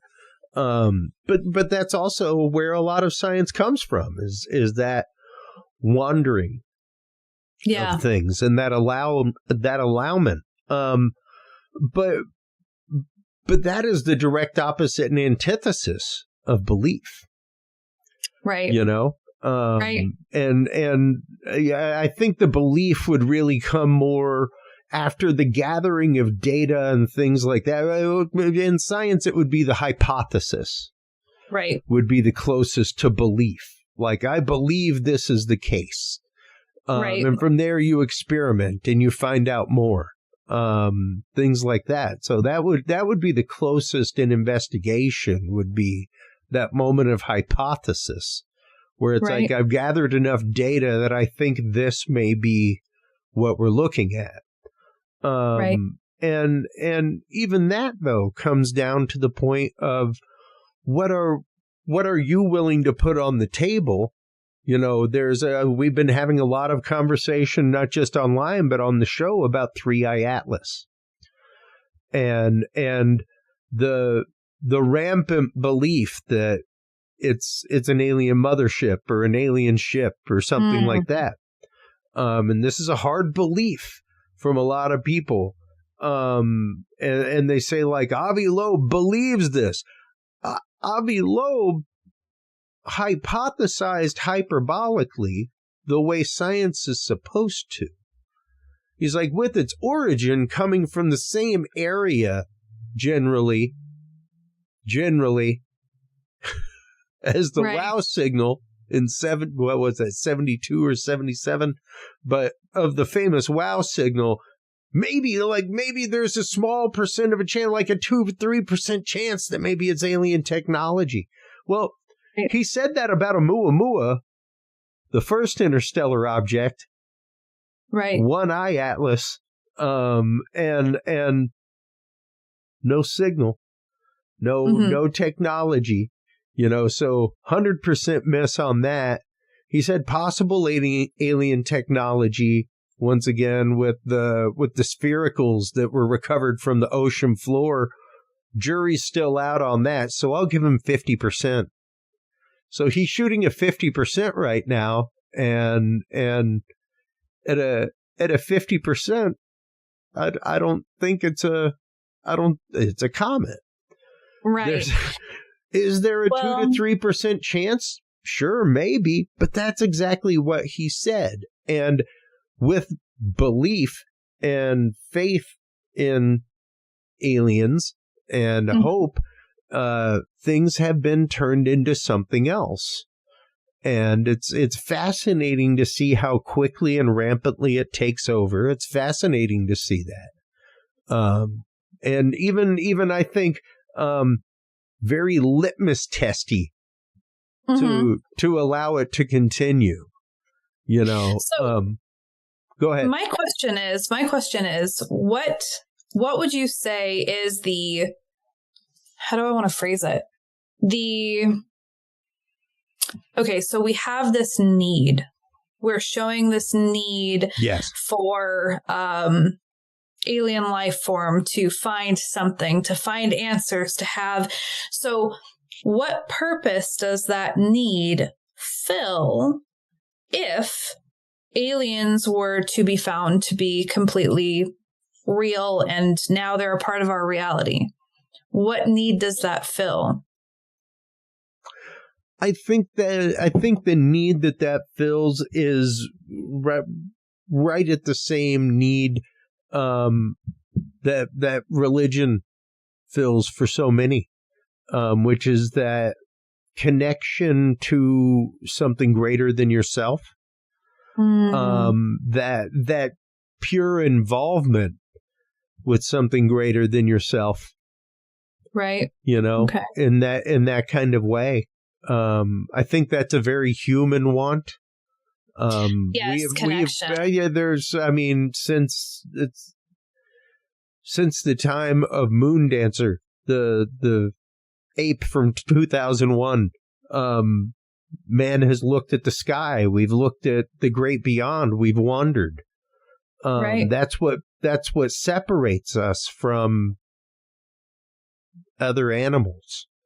Things like that is that A, the sense of wonder and awe, but B, which is one of the gifts of the spirit biblically, oddly enough. But the idea that we want to believe in something else, and you have to wonder where that want comes from. Right. And what the source of that is. And when that want of belonging becomes so great, so great. In my lifetime, I remember a couple instances. I mean, number one, Waco. I'll never forget that. That happened just before I entered the seminary. Right. The incident at Mount Carmel happened. Ruby Ridge. And on the heels of all that, within a few years was Hale Bop and Heaven's Gate. Yep. And it's something that I tell my wife all the time. I love this world. I love her. I love my son. I love all kinds of things, but I fully understand the heart of the true believer in that kind of way. Right. Where when you are so convicted to a belief that step that somebody else would go, whoa, wait a minute, that's way too far. Right. Is just a logical next step. And I say that because yes, I was willing to wear a collar for the rest of my life, Ann. I'm now married, I have a kid, things like that. But there was a point in my life at the age of 17 where I made a commitment and a decision that I was ready to, and say whatever you want, folks, drink the Kool-Aid, what have you. But I was ready to commit my life to my God and my belief. Right. At 17. Yeah, Call it crazy if you want. I've counseled numerous other people that now wear the collar. Right. One of them works in vocations and things like that, and brings other kids that are questioning into the world of finding out if they want to follow that spiritual path. And it's great, but that's a different realm of belief. You know, that's believing things on a different scale. Right. So I understand when people believe things so hard that they are willing to let logic go by the wayside. See, it's so sad because we actually, Ken ends up watching things on the anniversary of. So like we've watched the movies about Titanic in April, I think it was when it is. And this month, synchronistically enough, it's odd. And just yesterday, we found a brand new documentary on the Jonestown. Oh, wow. Yeah. So I think it was done by the National Geographic. It's on Hulu. Ooh. And the belief there and the testimonies from those people. And it's interesting because you mentioned drink the Kool-Aid.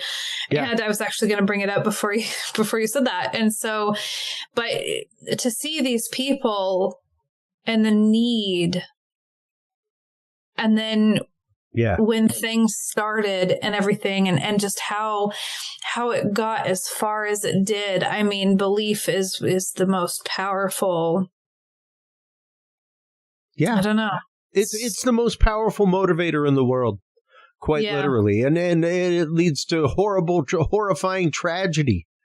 Yeah. As well as great conquering and beautiful things. And once again, this is not an admonition toward anybody of belief, toward anybody of faith. Please go every Wednesday, go every Thursday, go every day. Sundays. If that is what you are called to do, folks. However, we have to understand that these beliefs, these things that we hold near and dear and sacred to us, may also come into conflict with what we are investigating. It may keep us from looking at data in the right kind of way. And it may also send us down a road of investigation that doesn't need to be done. Right.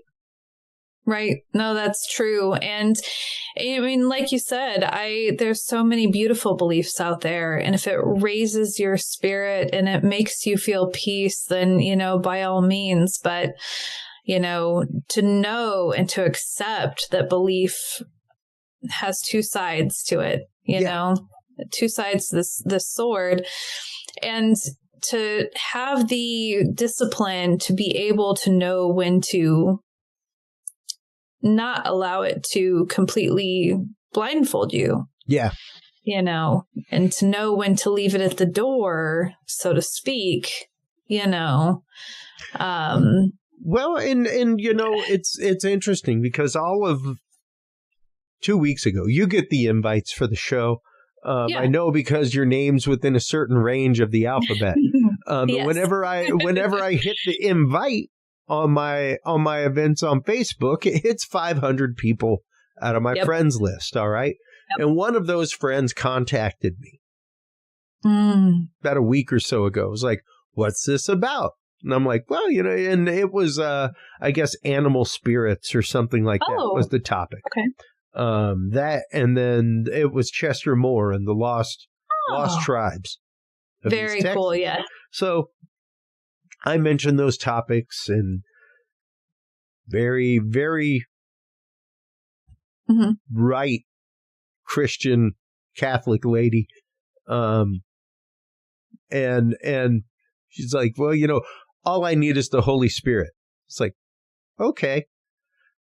I guess never mind the unseen that's created once again, but okay. Right.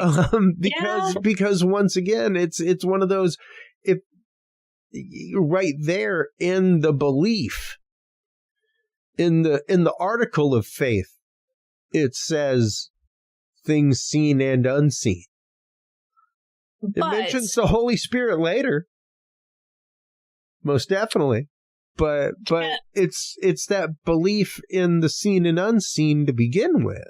So the idea that you aren't even open-minded to the conversation. And the hard part is... Go ahead.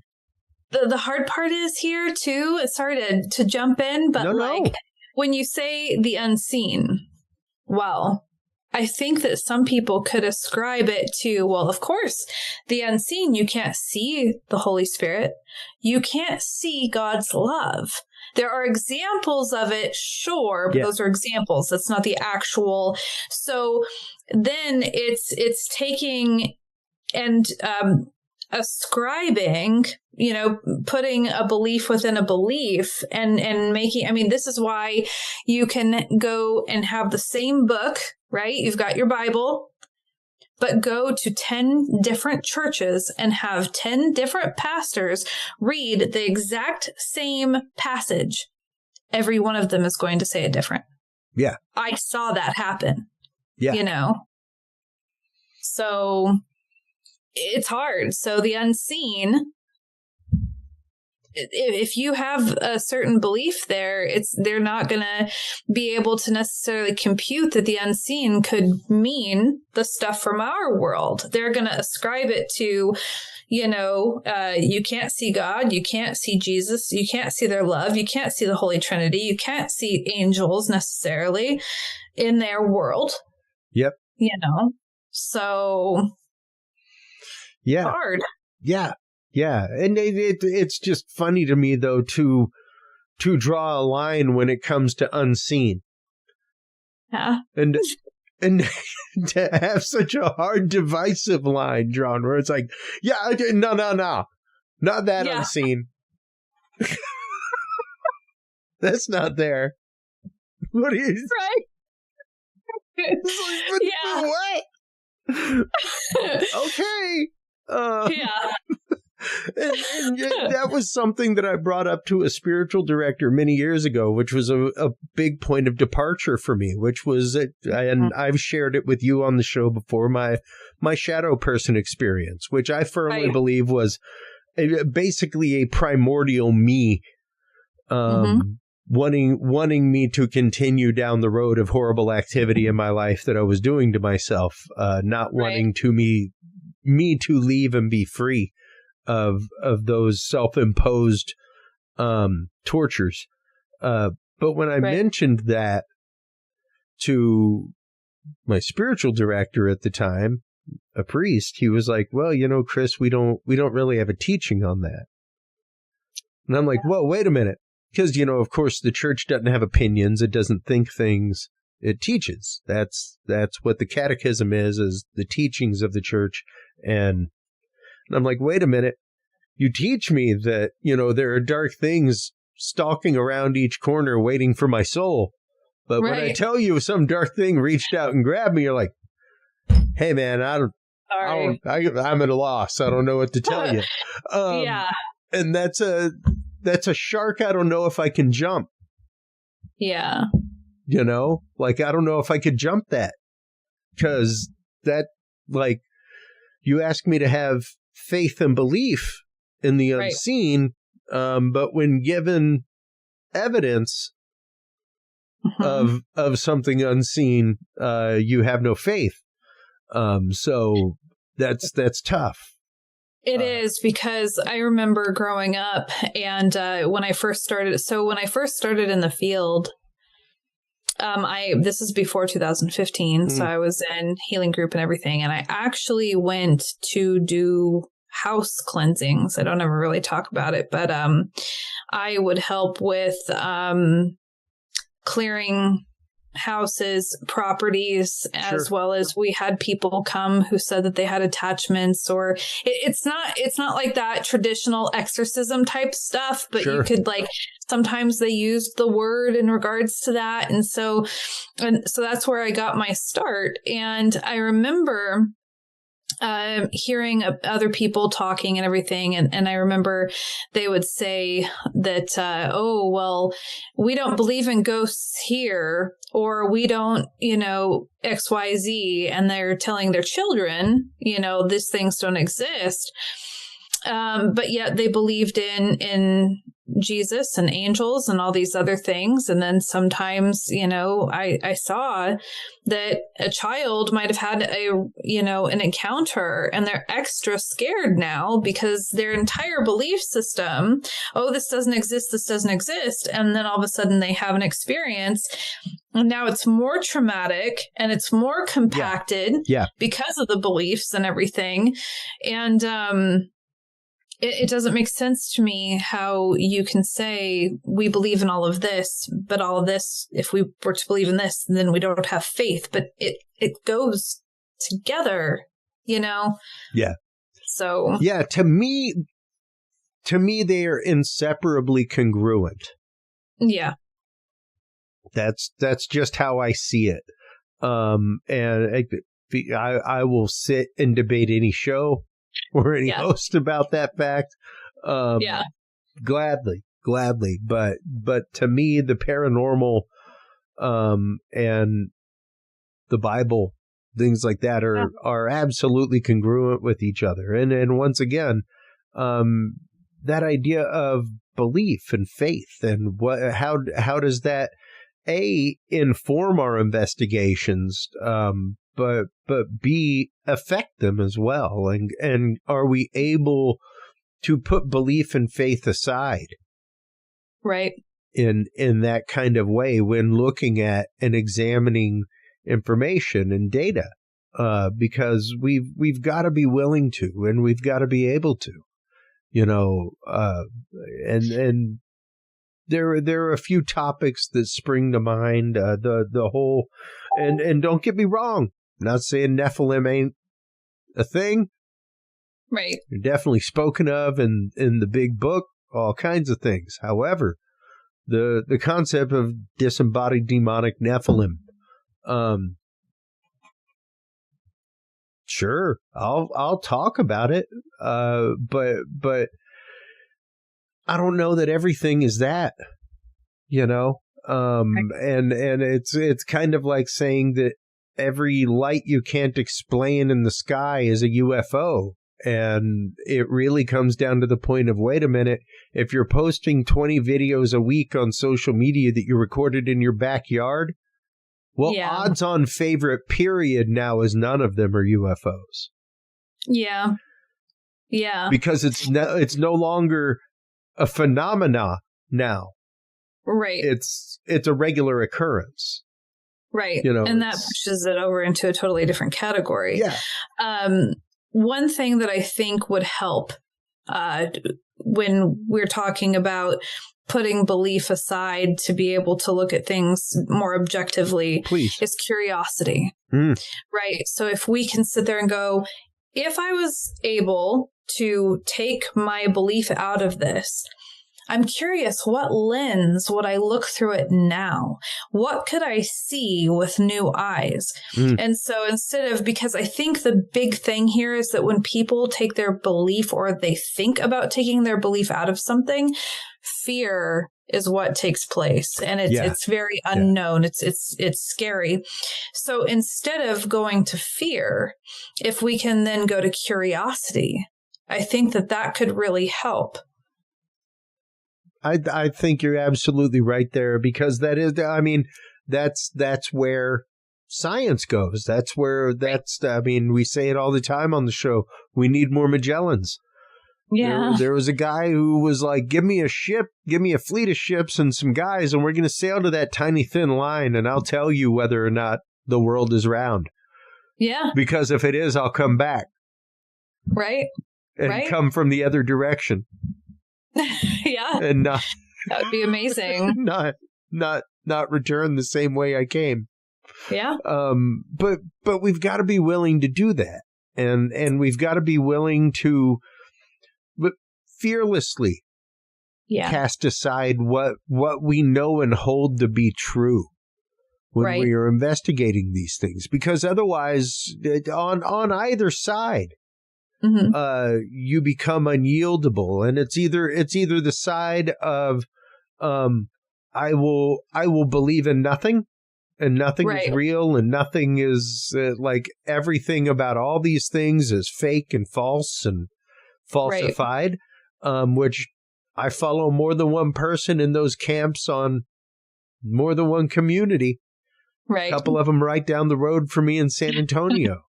And at the same rate, if you take it the opposite direction, and you will be sucked down the rabbit hole of any topic.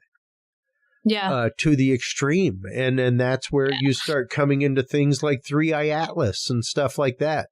And I saw today somebody post about a famous channeler who was like, it's an actual comet with alien technology embedded in it. Okay. I like the way you're exactly of the same frequency. That was not rehearsed, folks. Yeah. But literally, I'm like, okay, way to make a statement that is in no way, shape, or form testable or provable by any means. Right. So you're not wrong as the channeler. Yeah. At all or ever. Exactly. Well, and that's the hard thing is that here again, belief isn't just about religion or, whatever. We can have these personal beliefs that if we're wrong about something, then all of a sudden we are, X, and then there's this domino effect. That, I'd rather be wrong. I'd rather be wrong. Yeah. That's just me. Well, no, exactly. Me too. Like I can come on the podcast and I can say, well, I don't know, or I've been corrected before, and that's totally fine because, and I welcome that because I want to grow and I want to understand other people's points of view. And I also have a bad habit of jumping over things or talking too fast and forgetting stuff. And I feel so lucky to know people that will say, they'll kind of back up and be like, to clarify and different stuff like that. And being able to have that kind of growth and humility and curiosity, though, and being willing to have that is so freeing, but you have to let go of the fear to be able to get to that point. Yeah. And some people never will, unfortunately, but we all have the ability to do it. Yeah. Yeah. And it does take that openness. I'm not going to blow it because I've got the closing of the show coming up here in just a couple minutes, where I'll say it anyway. But yeah, it is that idea of being willing to step outside of your box, being willing to step outside of your comfort zone, being willing to step outside of what you may feel you are expert in, and let new data and new information come in. Because without that, we can get lost, we can get mired down and become so myopic so fast. One of the favorite things that I will say that I heard, and say what you want, folks, about the hearings that are going on in Congress about UFO, UAP disclosure, what have you, transparency, actually, not disclosure. But George Knapp was like, I'm sure by now, he's like, all these contractors are just doing the job that they are paid to do. Their job as a contractor is to work on things, reverse engineer things. Hey, here's a downed Russian jet. What technology can we back engineer and use in our jets? Of course. Now shut up about it. Mm-hmm. He's like, that's their job. So they're doing their job, and they're doing it amazingly well. However, I'm sure at this point, and this is where you have to get with religion and belief and everything else, everybody, is I'm sure at this point they are looking for an off-ramp. I'm sure at this point they are looking for an off-ramp with which they can meet other people and collaborate. Because when you've got, doesn't matter the amazing technology, when it is locked inside of a vacuum, right, for so long, you can't go anywhere with it. You need competition. You need healthy competition to make things grow.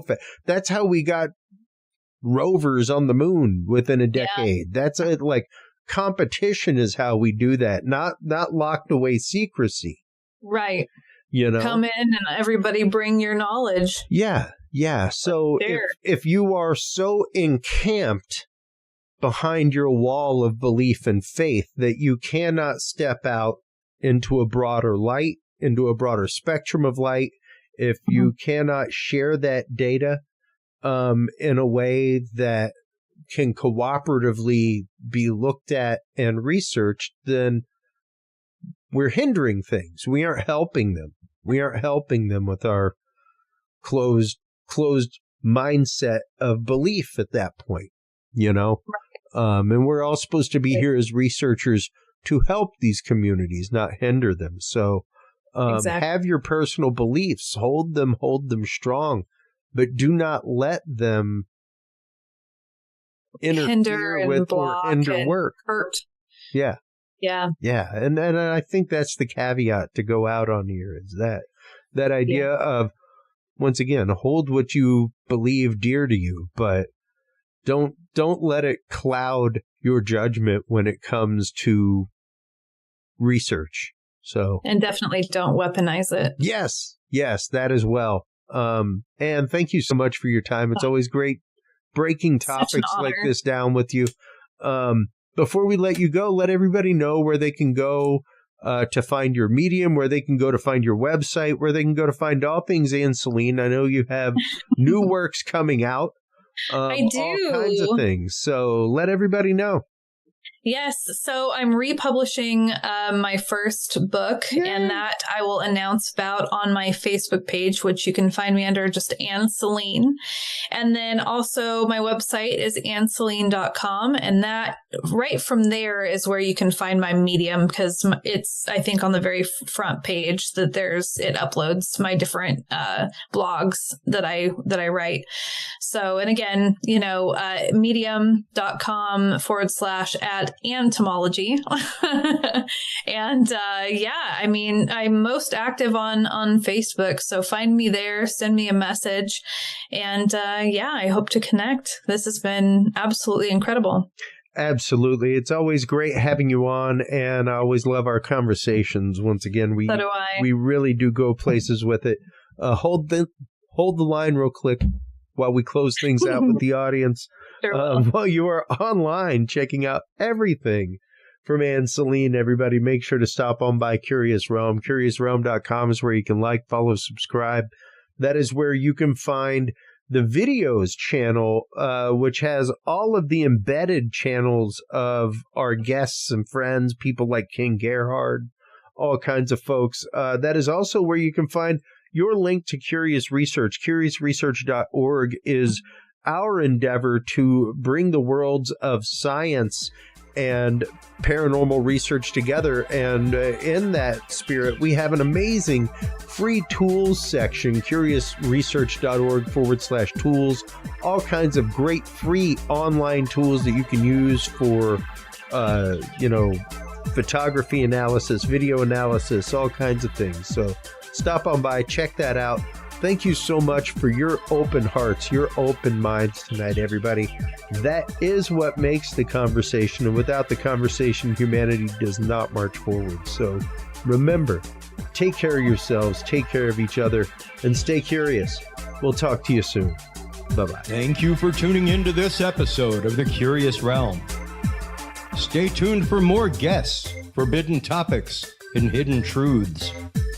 Follow us on social media by searching Curious Realm. To download the official Curious Realm app and view the Knowledge Vault, or become a sponsor of Curious Realm, visit our website at curiousrealm.com.